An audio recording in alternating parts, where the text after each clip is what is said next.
Welcome back, my favorite artists. This week, because it is finally officially fall, we are going to draw pumpkins.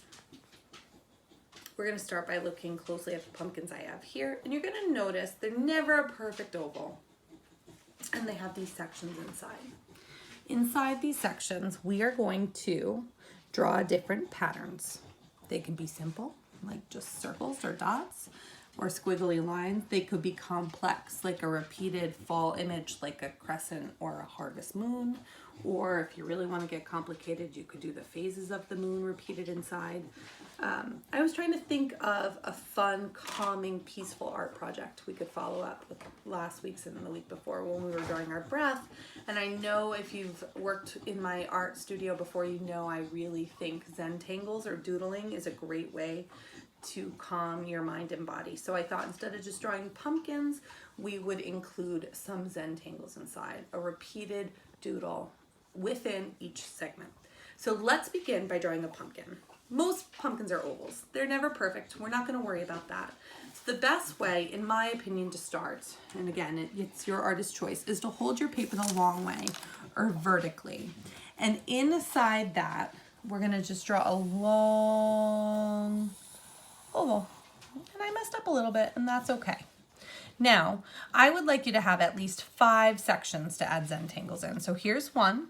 Now next to it, to make that pumpkin shape, we're gonna draw a crescent-like shape. Here's 2, and I did this side, so now I'm gonna go and do it on the other. 3. And they get a little smaller as they go. 4. 5. Now I could add one more, but that seems like a good place to stop. Now to draw the stem, I'm going to just draw an oval at the top, and I like to complete it by drawing a swirl inside, and then a cylinder-like shape that comes down. Now you could continue this cool design by adding a swirl that would be the vine in the pumpkin patch. I think some of you have done that maybe with me before.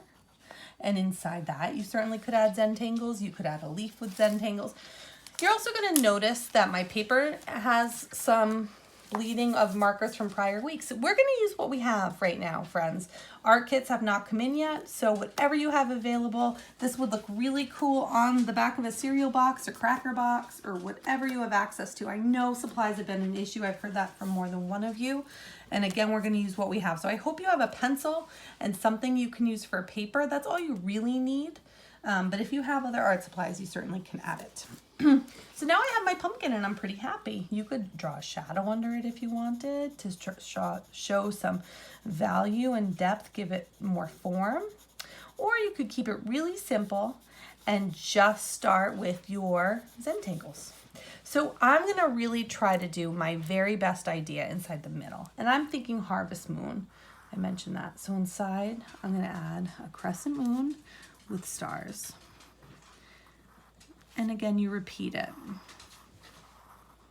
That's a little tricky. Now, do you have to do what I do? Absolutely not. That would make it less fun, for sure.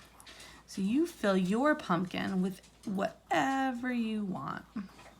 But it should be repeated. Whatever image you choose, you should draw it over and over and over again and not worry about it being perfect. That's the idea of the Zen tangle. So I'm going to stop this one and move on to the next, but pretend I finished it. Now I'm just going to draw polka dots in this one. Really easy and fun. Some big, some little. And here, I really like the Charlie Brown Halloween special. So I'm thinking of Charlie Brown's zigzag shirt. So it's almost, but you do your own design. I'd like to see 5 in your pumpkin, 5 different designs in each section. Try your best. So I have my moon and stars. I have my Charlie Brown zigzag. I have my polka dots. I always come back to my organic line. So I'm going to make my wave shape. do something you feel comfortable in.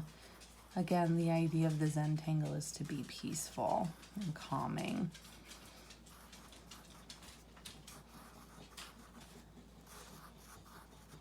Now, if you have access to a permanent marker or pen, when you are done, it looks really nice if you go over it with Sharpie or pen.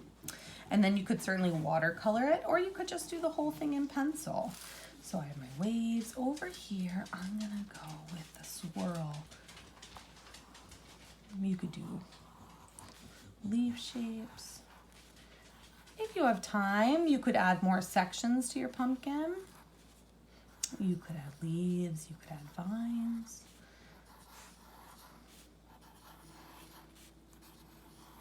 And I didn't finish my moons, so I would keep going there. There are all sorts of things you could do. Here's another example. Again, really basic lines and shapes.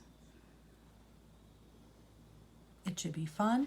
Now this art teacher had her students color it with marker. If you have access to that, you certainly could.